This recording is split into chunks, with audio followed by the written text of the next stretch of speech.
आज की इस वीडियो में हम जानने वाले हैं एसएससी के बारे में।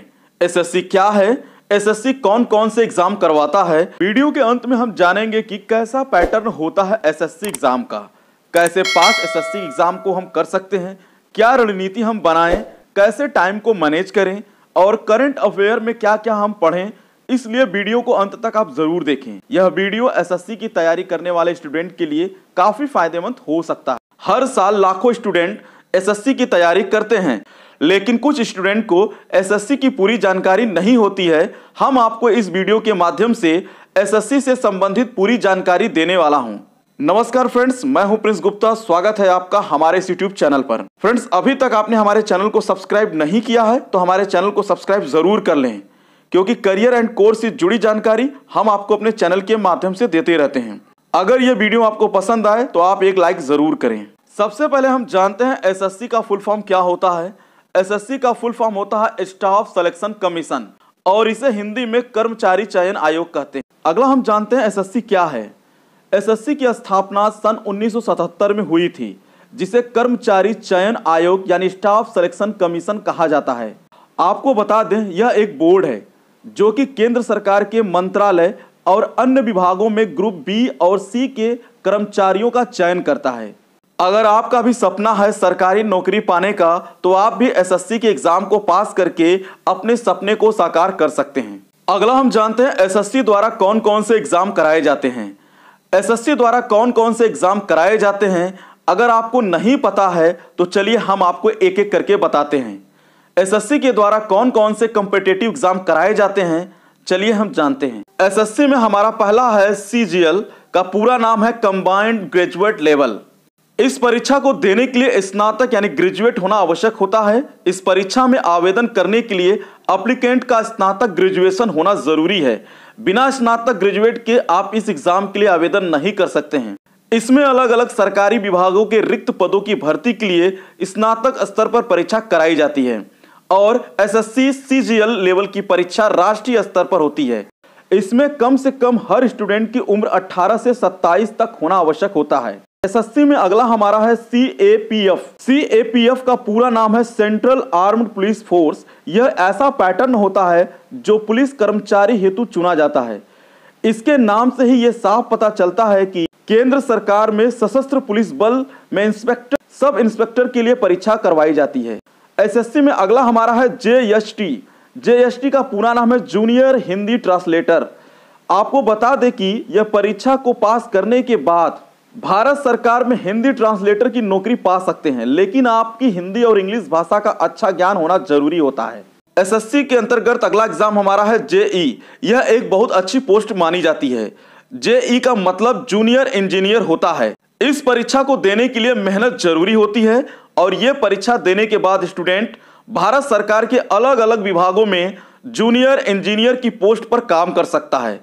और परीक्षा में शामिल होने के लिए उत्तम शिक्षण योग्यता की आवश्यकता पड़ती है, यानी इंजीनियर डिप्लोमा होना जरूरी है। अगला एग्जाम है सीएचएसएल। सीएचएसएल का मतलब कंबाइंड सेकेंडरी लेवल होता है। इस एग्जाम को देने के लिए आपका 12th पास होना जरूरी है। 12th पास स्टूडेंट ही इस परीक्षा के लिए आवेदन कर सकते हैं, और इस एग्जाम को पास करने के बाद एलडीसी, लोअर डिवीजन क्लर्क और डेटा एंट्री ऑपरेटर जैसी पोस्ट पर चयनित होते हैं। एसएससी के अंतर्गत हमारा अगला है स्टेनो। इस एग्जाम को देने के लिए आपको स्टेनोग्राफिक का ज्ञान और 12th पास होना जरूरी होता है। इसमें ग्रेड सी और डी होती है। आपको बता दें कि एसएससी स्टेनोग्राफर के एग्जाम में मैथ नहीं होता है। यह एक तरह की भाषा होती है जिसे केवल एक स्टेनोग्राफर ही समझ सकता है। यह इंग्लिश और हिंदी दोनों में होता है। एसएससी के अंतर्गत अगला हमारा है एमटीएस। इसका पूरा नाम है एसएससी मल्टीटास्किंग स्टाफ। इस परीक्षा में आवेदन के लिए अभ्यर्थी किसी भी राज्य के मान्यता प्राप्त बोर्ड या सीबीएसई बोर्ड से हाई स्कूल या समकक्ष परीक्षा पास होना चाहिए। इस परीक्षा में बहुविकल्पी और लिखित दोनों परीक्षाएं पास करना जरूरी होता है। किसी भी परीक्षा की तैयारी के लिए उसके पैटर्न को अच्छे से समझना बेहद जरूरी होता है, जिससे उसके अनुसार उसकी परीक्षा की तैयारी की जा सके। आपको बता दें कि एसएससी की परीक्षा में ऑब्जेक्टिव टाइप की लिखित परीक्षा होती है। इसमें reasoning, general intelligence, English language और जनरल अवेयरनेस से संबंधित सवाल पूछे जाते हैं। साथ ही इसमें लिखित परीक्षा को पास करने के बाद स्किल्स टेस्ट भी होता है। और ये हर पोस्ट के अनुसार अलग अलग होता है। जैसे कि LDC लोअर डिवीजन क्लर्क के लिए typing test, data entry operator के लिए कंप्यूटर टेस्ट। आपको बता दें कि इन टेस्ट में पास होने के बाद ही अभ्यर्थी उस पोस्ट के लिए योग्य माना जाता है। SSC के सिलेबस को भी जानें।